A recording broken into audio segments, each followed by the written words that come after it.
누군가를 도와주려고 했는데 이 도와주려는 이 손길을 거절당한 경험이 있습니까? 그런 적이 있는데요. 제가 빌라 한 4층에 살던 때가 있습니다. 아침에 갑자기 막 새소리가 나는 거야. 새소리가 나서 현관문 밖으로 나가봤더니 새 한 마리가, 참새였는지 제비였는지 기억이 가물가물해요. 이 새 한 마리가 창 밖으로 이렇게 나가려고 막 애를 쓰고 있는 거예요. 가지고 근데 이제 창문이 닫혀 있어가지고 계속 문에 부딪히면서 애를 쓰고 있는 거예요. 그래서 이제 도와주고 싶어가지고 창문을 열어주려고 다가갔더니 이 새가 저 멀리로 막 도망을 가요. 그래서 이제 창문을 열었어요. 창문을 열고 이제 이 새한테 가가지고 살포시 이렇게 감싸 안아서 문 열려진 틈으로 이렇게 해서 새를 날려보내줘야겠다, 이런 계획을 세웠어요. 그래서 한 몇 발자국 다가갔는데 얘가 이제 자기를 공격하는 걸로 오인을 하는 거예요. 그래서 갑자기 그냥 가까이 가기도 전에 막 도망가는데 걱정이 되더라고요. 이게 이제 한쪽이 열렸고 이제 한쪽은 아직 이제 유리창 이제 창인데 닫힌 쪽으로 달려가면 어떡할까, 이 걱정이 됐는데 아니나 다를까 이 새가 손살같이 날아가더니 닫힌 쪽에 쾅 부딪혀가지고 떨어져서 기절하고 말았어요. 그래서 너무 미안해가지고 제 말을 알아듣지도 못할 텐데, 야, 내가 너를 도와주려고 그랬는데 그렇게 도망가면 어떡하냐 막 이렇게 말을 하면서 얘를 이렇게 살포시 안 해가지고 이제 옥상 문도 닫혀 있었거든요. 그래서 열고 밖으로 나가서 그늘에 눕힌 다음에 집에 가가지고 새 모이하고 물이랑 막 이런 거를 챙겨가지고 그 앞에 놓고 한참 지켜봤더니 깨어났어요. 깨어나가지고 좀 힘이 생겼어요. 그래서 이제 손을 안아가지고 숲 쪽 방향으로 이렇게 딱 내밀었더니 얘가 힘차게 날아갔습니다. 하나님께서는 세상을 사랑하시죠. 우리를 사랑하시죠. 독생자 예수 그리스도를 보내주시고 우리에게 이제 다가오시는 그 이유, 그것은 우리를 구원하시고 또 구원받은 우리에게도 다가오시는 이유, 우리를 도와주기 위해서죠. 그러나 많은 사람들은 하나님의 마음을 알지 못하고 이 참새가 저를 피하듯 하나님을 피하는 것을 보게 됩니다. 사람들은 왜 하나님을 알지 못한 채 살아가게 되었을까요? 저도 하나님을 알지 못했습니다. 예수님 만나기 전까지 하나님을 만나지 못했어요. 근데 제가 아주 어린 시절에 한 초등학교 시절 이럴 때 이제 취미 생활 중에 하나가, 저희가 이제 2층 옥상이 있고 옥상 위에 이제 물탱크 룸이 있어요. 그래서 그 위에 보면 또 옥상보다 위에 더 펑펑한 옥상이 있는 거죠. 그 위에 이제 올라가서 아무도 없는 그곳에서 누워요. 누워가지고 그러니까 주변에 큰 아파트나 이런 게 없기 때문에 이제 하늘만 딱 바라보면서 이 세상은 누가 지었을까? 사람은 누가 만드셨을까? 공상을 하는 거예요. 흘러가는 구름을 보면서 많이 생각했던 것은 저 위에서 이 세상을 지으신 그 분이 나를 지켜보고 있는 것은 아닐까, 이런 생각을 한 적이 있습니다. 애굽에서 종살이 하던 이스라엘 백성들도 하나님에 대해서 잘 몰랐어요. 여호와 하나님 도와주세요라고 막 기도하고 그러긴 했지만 잘 몰랐어요. 어느 날 이제 모세가 여호와를 소개하면서 여호와 하나님의 이름으로 이들에게 다가왔죠. 그래서 하나님을 소개해주고 그분께서 우리를 이 애굽에서 구원해 주실 것이라, 이런 말씀을 전해 주었습니다. 그러면서 모세와 함께 하나님을 경험하기 시작해요. 애굽의 놀라운 일들을 일으키죠. 애굽 백성들 심판하고 애굽의 신들도 심판하는 거죠. 그런 놀라운 여호와 하나님을 이제 경험하고 만나게 됩니다. 그리고 그 여호와 하나님의 능력으로 애굽 왕 바로의 손에서 이제 벗어날 수 있었고 홍해의 기적을 경험하면서 광야로 나오게 되었습니다. 모세는 우리를 건져주신 그분이 스스로 있는 자 여호와 하나님이심을 알려주었습니다. 하지만 그럼에도 불구하고 이스라엘 백성들은 아직도 하나님을 잘 알지 못했습니다. 그들에게 익숙했던 것은 애굽에서 본 다양한 신들이었죠. 애굽에서 본 신들은 나일강을 주관하는 신도 있고 개구리 신, 티끌을 주관하는 신, 파리와 관련된 신, 가축을 다스리는 신, 질병을 치료하는 신, 좋은 날씨 주고 풍년을 주는 그런 신, 또 메뚜기를 주관하는 신, 빛을 주관하는 신, 사람의 생명을 주관하는 그런 신도 있었습니다. 하지만 그 모든 우상들은 여호와 하나님 앞에서 아무것도 아니었죠. 결국에 나일강을 주관하고 개구리와 티끌과 파리와 가축과 메뚜기와 빛과 사람의 생명까지 주관하시는 분은 여호와 하나님이셨어요. 그렇게 그들은 하나님을 알아갔습니다. 하지만 이스라엘 백성들은 하나님을 어떤 형상으로 보고 싶어 했어요. 왜냐하면 애굽 사람들이 이 형상을 섬겼잖아요. 그래서 계속 그 우상 앞에서 제사 드리는 그런 모습을 보아왔기 때문에 여호와 하나님을 그렇게 섬기고 싶어 했습니다. 그래서 어느 날 모세가 시내산에 올라갔는데 소식이 깜깜무소식이에요. 그러니까 이스라엘 많은 백성들이 이제 모세의 형 아론에게 우리를 위하여 우리를 인도할 신을 만들라 이 압박을 하죠.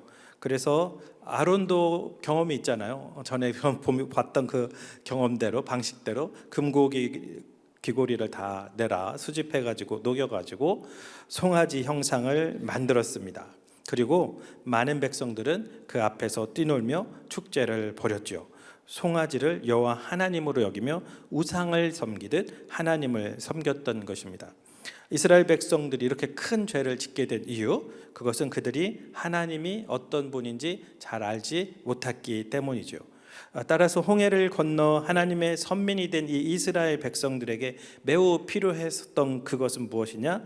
자신들을 구원하신 그 여호와 하나님이 누구이신지 아는 것, 그리고 그 하나님의 뜻을 아는 것, 이것이 중요했어요. 그래서 모세가 출애굽기도 쓰고 레위기도 쓰고 창세기도 쓰고 그런 거죠. 그래서 오늘 우리가 창세기 본문을 읽었습니다. 그래서 이스라엘 자손들로 하여금 하나님을 알 수 있도록 도와준 것이죠. 오늘날 예수님을 믿는 우리도 출애굽의 은혜를 경험한 이 이스라엘 백성들과 다르지 않습니다. 이스라엘 자손들이 애굽에서 종살이했다면 우리는 죄된 세상에서 마귀의 종으로 살았기 때문이죠. 이스라엘 자손들이 어린 양의 피를 문설주와 임방에 이렇게 발라서 장자의 죽음을 멸하고 또 애굽에서 피 흘리지 않고 어렵지 않게 이렇게 탈출할 수 있었던 그것처럼 우리는 어린 양 예수 그리스도의 보혈로 죄 사함을 받았고 사망에서 생명으로 옮겨졌기 때문에 우리도 하나님을 알아야 되는 것입니다. 그러면 구원받은 우리가 하나님께 더 가까이 나아가기 위해서 알아야 될 진리는 무엇일까요? 너무 많겠지만 오늘 세 가지만 함께 나누겠습니다. 첫 번째로 구원받은 우리가 하나님께 더 가까이 나아가기 위해 알아야 될 첫 번째 것, 우리는 하나님과 관계가 단절된 존재였다는 것입니다. 우리가 왜 하나님을 알지 못하고 살아왔을까요? 창세기에 그 이유가 기록되어 있습니다. 오늘날 우리가 하나님을 알지 못하는 그 이유는 사람의 첫 번째 대표 아담이죠. 아담이 하나님을 떠났기 때문에 그렇습니다. 하나님께서는 아담을 너무나 아름답고 멋지고 총명하고 사랑이 가득한 그러한 지혜로운 존재로 창조했습니다. 재료는 흙이었죠. 흙으로 창조하셨기 때문에 우리는 이 세상에서 죽으면 다 흙으로 돌아갑니다. 그런데 흙으로 창조된 것이 또 있죠. 동물도 흙으로 창조했습니다. 하나님께서 땅은 생물을 그 종류대로 내되 가축과 기는 것과 땅의 짐승을 종류대로 내라 이렇게 말씀하셨죠. 그래서 동물도 죽으면 흙으로 돌아갑니다. 그런데 동물과 사람은 다른 점이 있어요. 사람은 하나님의 형상을 닮은 존재로서 성령 하나님과 동행했고 하나님의 성품, 하나님의 사랑, 기쁨, 평화로 가득했지만 동물은 그렇지 않았다라는 것이죠. 동물들은 본능대로 살아갑니다. 하지만 사람은 하나님의 거룩한 성품을 가지고 창의적인 생각을 하면서 온 세상을 아름답게 다스리라 이런 하나님의 말씀에 순종하며 세상을 다스릴 수 있는 그런 존재였습니다. 하나님과 동산을 거닐면서 이야기도 나눌 수 있는 존재였죠. 그런 아담에게 하와에게 하나님은 한 가지 명령을 주셨습니다. 오늘 읽었던 본문 창세기 2장 17절 말씀, 선악을 알게 하는 나무의 열매는 먹지 말라. 내가 먹는 날에는 반드시 죽으리라. 하나님은 아담과 하와를 하나님의 말씀에 순종하며 또 사랑과 기쁨과 평화를 영원토록 누릴 수 있는 존재로 지으셨지만 죄를 지을 수 없는 존재가 아니라 죄를 지을 수도 있는 존재로 창조하셨습니다. 그래서 그들에게 선악을 알게 하는 나무의 열매를 먹지 말라라는 단 하나의 계명을 주셨죠. 이 명령이 없었다면 아담은 자신의 의지로 하나님을 사랑하는 그런 인격적 존재가 될 수 없었을 것입니다. 하지만 아담과 하와는 사탄을 이길 능력도 받았어요. 충분히 이길 수 있는 능력도 있었어요. 그런데 그럼에도 불구하고 사탄의 유혹을 받아서 하나님의 명령을 어기고 선악을 알게 하는 나무 열매를 먹고 말았습니다. 하나님 말씀에 순종하지 않을 때 그것이 죄가 되죠. 하나님은 빛과 같은 분이시고 죄는 어둠과도 같습니다. 어둠 속에서 촛불을 켜면 촛불 근처의 어둠이 사라져버리죠. 어둠은 빛 앞에 설 수가 없는 것입니다. 하나님은 본래 사람 안에 함께 거하셨죠. 전구에 이제 불이 들어오려면 뭐가 필요합니까?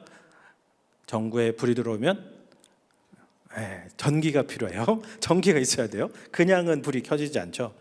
하나님께서 전기처럼 사람 안에 계실 때 사람은 영생의 빛을 발하며 하나님을 닮은 존재로 세상을 아름답게 다스릴 수 있었습니다. 그러나 사람이 죄를 지었을 때 하나님은 죄와 함께 있을 수 없기 때문에 아담과 하와를 떠나시죠.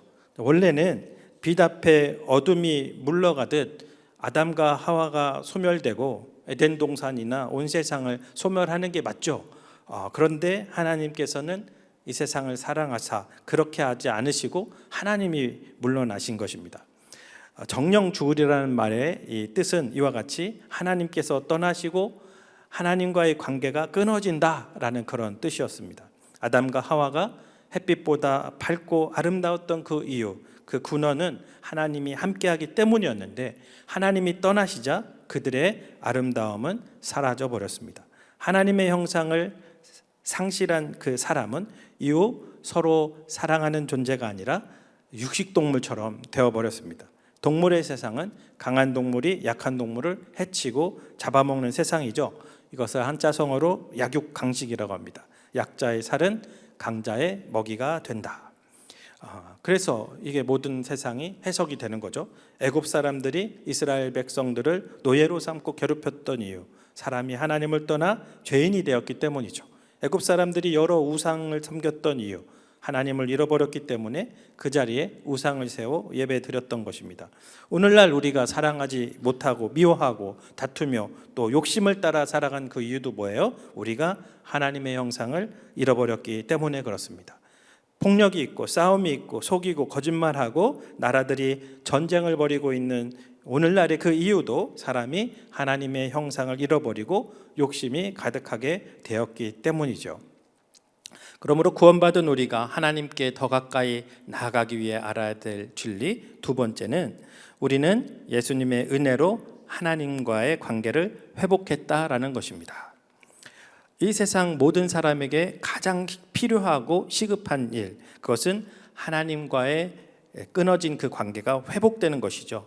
전기가 꺼진 채로 살아간 그 사람들의 미래는 정해져 있습니다. 하나님 나라의 생명을 상실했기 때문에 이 세상에서 수명이 다하면 하나님 나라에 들어가지 못하고 죄인들이 가는 지옥으로 가게 되는 거죠. 그리고 다시는 하나님과의 관계를 회복할 수가 없게 됩니다.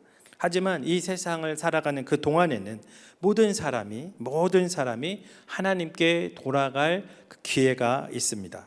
그러면 하나님께 이 사람들이 어떻게 돌아갈 수 있을까요? 그것은 우리 안에 죄 문제를 해결해야 되겠죠. 하나님은 죄 있는 곳에 거할 수 없기 때문에 그렇습니다. 하나님은 거룩한 분이시죠. 그래서 구약 성경에서 하나님을 상징하는 벗개를 죄인이 만진 경우 즉시 죽음에 이르는 것을 보게 됩니다. 하나님은 죄인과 함께할 수 없기 때문에 그렇습니다. 하지만 하나님께서는 모든 사람이 죄의 씻음을 받고 하나님께로 나올 수 있는 길을 열어주셨습니다. 왜냐? 하나님은 우리를 사랑하기 때문에 그렇습니다. 하나님은 이 세상 모든 사람이 죄로 말미암아 지옥에 가는 것을 원하지 않습니다. 모든 사람이 다 죄 씻음을 받고 천국에 들어오길, 하나님 품으로 돌아오길 바라고 계십니다. 그래서 하나님께서는 이제 레위기를 통해서 죄를 씻음 받을 방법을 가르쳐 주셨죠. 레위기 4장 3절과 4절 말씀 우리 같이 한번 읽어볼까요? 시작. 만일 기름 부음 받은 제사장이 범죄하여 백성의 허물이 되었으면 그가 범한 죄로 말미암아 흠없는 수송아지로 속죄 제물을 삼아 여호와께 드릴지니 그 수송아지를 회막문 여호와 앞으로 끌어다가 그 수송아지의 머리에 안수하고 그것을 여호와 앞에서 잡을 것이요. 네, 이 레위기에는 제사장이 죄를 범할 때 이렇게 하라, 이거 방금 읽은 이 말씀뿐만이 아니라 온 회중이 범죄했을 때, 또 족장이 범죄했을 때, 평민이 범죄했을 때 그렇게 죄 사함 받는 방법에 대해서 말씀해 주었습니다. 형식은 조금씩 달라요. 그런 동물들도 제물도 좀씩 다르지만 공통되는 것이 무엇이냐? 희생 제물을 성막으로 끌고 오는 것입니다. 그리고 짐승의 머리에 두 손을 얹고 안수하는 거예요. 그래서 이때 어떤 기도를 했을까? 성경에 나와 있지 않습니다. 레위기에 어떤 기도를 했다 이렇게 기록되어 있지는 않아요. 아마도 하나님, 제가 죄를 지었습니다. 저의 죄를 용서해 주옵소서, 이런 기도를 드렸겠죠. 유대교 문헌 가운데 속죄일에 후대 문헌이긴 하죠. 이 레위기보다. 근데 거기 제물인 짐승의 머리에 안수하면서 드렸던 그 기도문이 기록되어 있는데요. 이렇게 기도했습니다. 주여, 내가 죄를 범하였고 반역하였고 악을 행하였습니다. 나와 내 집이 주 앞에서 죄를 지었습니다. 오 주여, 나와 내 집의 죄와 허물을 속죄하여 주옵소서. 이렇게 기도했다고 그래요. 이런 기도를 드리면서 제물인 짐승의 머리에 안수하면 범죄했던 사람의 이 죄가 짐승에게로 옮겨집니다. 신학적 용어로는 전가되었다 이렇게 표현하죠. 그리고 이제 죄가 옮겨졌어요. 그럼 죄를 지은 사람이 그 다음에 이 짐승을 잡습니다. 집을 잡아요. 짐승이 이제 죽는 거죠. 원래 죄를 지은 내가 죽어야 되는데 이 짐승이 내 죄를 짊어지고 내 대신 죽는 것이죠. 그리고 이후에 몇 가지 절차가 있고 마지막에는 이 짐승을 번제단에서 태웁니다. 짐승이 내 죄를 짊어지고 죽고 또 불태워져 소멸될 때 내 죄도 같이 소멸되는 것이죠. 이것이 모세 때 죄 씻음 받을 수 있도록 하나님께서 허락하신 희생 제사였습니다. 그런데 이 모든 희생 제물은 누구를 상징하고 있을까요? 잘 아시죠? 바로 예수님이십니다. 하나님께서는 이제 더 이상 동물을, 양을, 염소를 잡지 말라고 하십니다. 왜냐하면 마지막 희생 제물로 독생자 예수 그리스도를 이 세상에 보내주셨기 때문에 그렇습니다. 예수님의 그래서 많은 별명들이 있죠. 그 중에 중요한 별명 가운데 하나는 하나님의 어린 양이라는 것입니다. 요한복음 1장 29절 말씀, 우리 중요한 말씀 같이 한번 읽어볼까요? 시작. 이튿날 요한이 예수께서 자기에게 나아오심을 보고 이르되 보라, 세상 죄를 지고 가는 하나님의 어린 양이로다. 아멘. 예수님께서 이 세상에 육신을 입고 사람의 모양으로 오신 그 이유, 온 세상 사람들이 이제 속죄하기 위해 더 이상 짐승을 잡지 않고 예수님께서 친히 마지막 어린 양이 되어 모든 사람의 죄를 짊어지고 죽으시기 위해 예수님이 이 땅에 오신 것입니다. 옛날 모세 때 죄인들이 짐승의 머리에 손을 얹고 안수하면서 죄 용서해 달라고 할 때 죄가 짐승에게로 옮겨졌다 그랬죠. 오늘날 우리의 죄는 언제 예수님께로 옮겨지겠습니까? 십자가에 못 박히신 예수님을 바라보면서 예수님, 저의 죄를 씻어 주옵소서, 저의 죄를 용서하여 주옵소서, 예수님께서 저의 죄를 짊어지고 십자가에서 죽으신 것을 믿습니다. 기도할 때 우리의 죄를 예수님께서 다 가져가시는 줄 믿습니다. 우리가 믿음의 기도를 드리기 전까지 우리의 죄는 그대로 남아 있어요. 그러나 우리가 죄 사하는 권세를 가진 예수님께 나의 죄 용서해 달라고 기도하면 예수님은 거절하지 않으신다는 거죠. 그게 너무나 놀라운 사랑입니다. 너는 안 돼, 이렇게 하지 않으신다라는 거죠. 그래서 우리 죄를 사해 주십니다. 왜냐하면 예수님께서는 이미 온 세상 죄를 짊어지고 십자가에서 죽으셨기 때문이며 예수님은 죄 사하는 권세가 있기 때문에 그렇습니다. 예수님은 십자가 지시기 전에도 말씀했어요. 한 중풍병자에게 작은 자야 내 죄 사함을 받았느니라. 죄 사하는 권세를 있었습니다. 마가복음 2장 10절에서 예수님 또 말씀하세요. 인자가 땅에서 죄를 사하는 권세가 있는 줄을 너희로 알게 하려 하노라. 우리가 예수님께 저의 죄 용서해 주시고 죄에서 구원해 주세요. 하나님의 자녀가 되게 해 주세요. 내 안에 들어오셔서 영원토록 저를 인도해 주세요. 저의 왕, 저의 주님이 되어 주세요. 이렇게 기도하면 예수님은 우리 죄를 소멸시키며 우리 안에 들어오십니다. 우리 안에 예수님이 들어오시면 꺼진 전구에 전기가 들어온 것과 같은 거죠. 전구에 불이 환하게 켜지듯 우리 안에 눈에는 보이지 않지만 영생의 빛이 밝혀지는 것입니다. 옆에 계신 분한테 한번 인사 얘기해 볼까요? 영생의 빛이 밝으시네요. 이렇게 한번 인사해 보겠습니다. 네. 이와 같이 예수님을 믿고 죄사함을 받은 사람은 하나님의 생명을 소유하게 되고 하나님의 자녀가 됩니다. 하나님과의 관계가 회복되어 하나님을 아바라고, 하나님을 아빠라고 부를 수 있게 되는 거죠. 죄인이 설 수도 없는데 우리는 하나님을 아빠라고 부를 수 있는 그 은혜가 우리에게 주어졌습니다. 그래서 구원받은 우리가 하나님께 더 가까이 나아가기 위해 알아야 될 진리, 세 번째는 우리는 성령님의 은혜로 하나님의 형상을 회복할 수 있다라는 것입니다. 우리는 초음파 사진으로 저의 임신한 아내 뱃속에 이제 아기를 볼 수가 있습니다. 임신 3개월 정도 되면은 대략 크기가 5, 6cm 된다고 그래요. 그리고 임신 5개월 되면 약 25cm 된다고 합니다. 처음 잉태되었을 때 수정란 그 크기는 얼마나 될까요? 한 0.1mm, 매우 작죠. 육안으로 볼 수도 없이 작았죠. 그 작았던 생명이 자라서 태어나고 어릴 때는 눈도 못 뜨고 목도 못 가누고 기어갈 힘도 없죠. 그런데 그 아기가 아빠와 엄마의 지극한 보살핌 가운데 눈을 마주치기 시작하고 또 목도 가누고 아장아장 걷기 시작하더니 어린이가 되고 청소년, 청년, 이제 어른이 되고 그리고 자기들도 또 아기를 낳고 그러죠. 우리가 이렇게 자라가요. 우리 안에 시작된 하나님의 생명도 이렇게 자라가는 것입니다. 처음엔 우리 수정란 0.1mm인 것처럼 하나님의 영적인 것은 육안으로 볼 수 있는 그런 것은 아니지만 너무 미미해서 예수님을 믿었을 때 믿은 것 말고는 변한 것이 하나도 없는 것 같아요. 그렇게 사랑하는 것도 또 섬기는 것도 다 서투르죠. 제가 예수님을 처음 믿었을 그때 어색했던 것 중에 하나가 뭐냐면 사랑합니다 이거가요. 이거 사랑합니다. 이게 얼마나 닭살 돋는지 몰라요.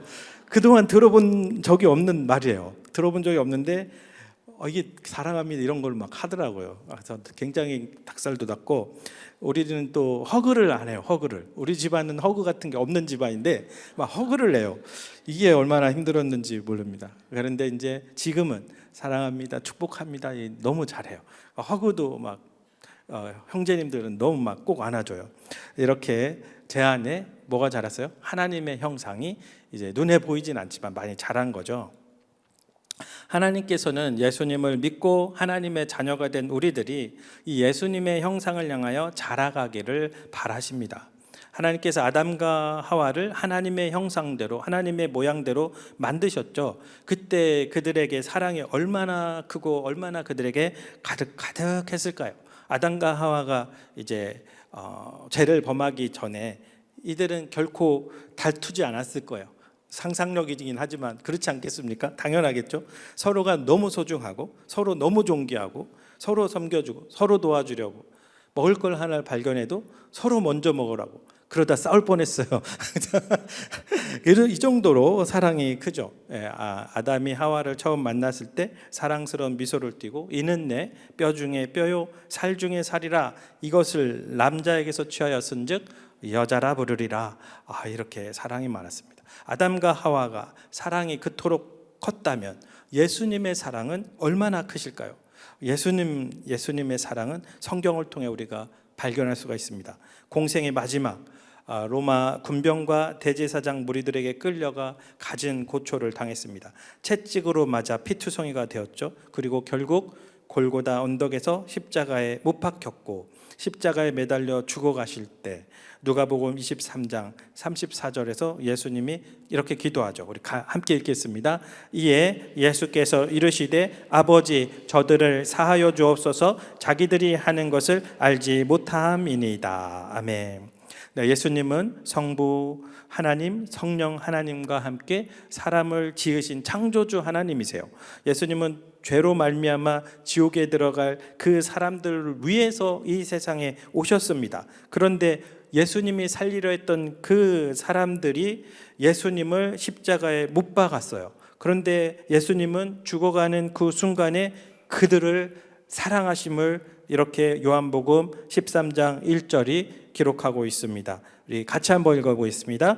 유월절 전에 예수께서 다시가 세상을 떠나 아버지께로 돌아가실 때가 이른 줄 아시고 세상에 있는 자기 사람들을 사랑하시되 끝까지 사랑하시니라. 아멘. 이 얼마나 놀라운 사랑입니까? 예수님은 자신을 못 박고 또 자신을 미워하고 하나님을 대적하는 그 모든 사람들을 끝까지 사랑했어요. 끝까지 그들이 하나님께로 돌아와 죄사함 받고 하나님 품에 안기길 바라면서 자신의 생명을 내어 주신 것입니다. 우리는 이렇게 크신 사랑의 주님을 향하여 더 가까이 나아가야 합니다. 마음을 다하여 힘을 다하여 뜻을 다하여 목숨을 다하여 하나님을 사랑하며 하나님의 마음, 예수 그리스도의 그 마음에 도달하기를 사모해야 됩니다. 우리가 주님 닮기를 소망하면서 하나님 앞에 기도한다면 하나님께서는 우리에게 성령의 열매를 주실 것입니다. 그러므로 우리는 하지 말아야 될 것이 다 이루었다라는 그런 자세, 이런 자세를 버려야 돼요. 이제 구원받았고 이제 교회 다니고 우리 이제 예배 드리니까 우리 가족 구원했으니까 이 정도면 되었지, 이런 자세를 버려야 될 줄 믿습니다. 사도 바울이 뭐라고 고백했어요? 빌립보서 3장 12절 나의 고백으로 한번 읽어보겠습니다. 내가 이미 얻었다 함도 아니요 온전히 이루었다 함도 아니라 오직 내가 그리스도 예수께 잡힌 바 된 그것을 잡으려고 달려가노라. 아멘. 네, 하나님께서는 우리가 그냥 수정란 상태에 머물러 있는 것을 원하지 않습니다. 수정란 상태 있어요? 없겠죠. 여기 그래도 기도의 자리까지 왔으니까 우리가 아기처럼 누군가 보살핌만 계속 바라면서 투정 부리는 단계에 머물기를 원하지 않으세요. 물론 누구나 그런 성장의 과정이 필요합니다. 믿고 또 자라가는 그 과정이 필요해요. 또 불평할 때도 있고 또 투정 부릴 때도 필요해요. 하지만 그 과정을 잘 보내고 또 잘 준비해서 성장해서 어디까지 가야 돼요? 누군가를 돕고 섬겨줄 수 있게 되기를 바라십니다. 또한 더욱 성장해서 더욱 자라나서 예수님과 함께 복음을 전하고 아픔 가운데 상처 가운데 있는 이들 위로하고 하나님의 말씀도 전해줄 수 있게 되길 바라며 예수님의 향기를 바라는 그런 사람이 되길 간절히 바라실 것입니다. 베드로전서 2장 9절 말씀, 우리를 향한 하나님의 기대 같이 한번 읽어보겠습니다. 그러나 너희는 택하신 족속이요 왕같은 제사장들이요 거룩한 나라요 그의 소유가 된 백성이니 이는 너희를 어두운 데서 불러내어 그의 기이한 빛에 드러나신 이의 아름다운 덕을 선포하게 하려 하심이라. 아멘.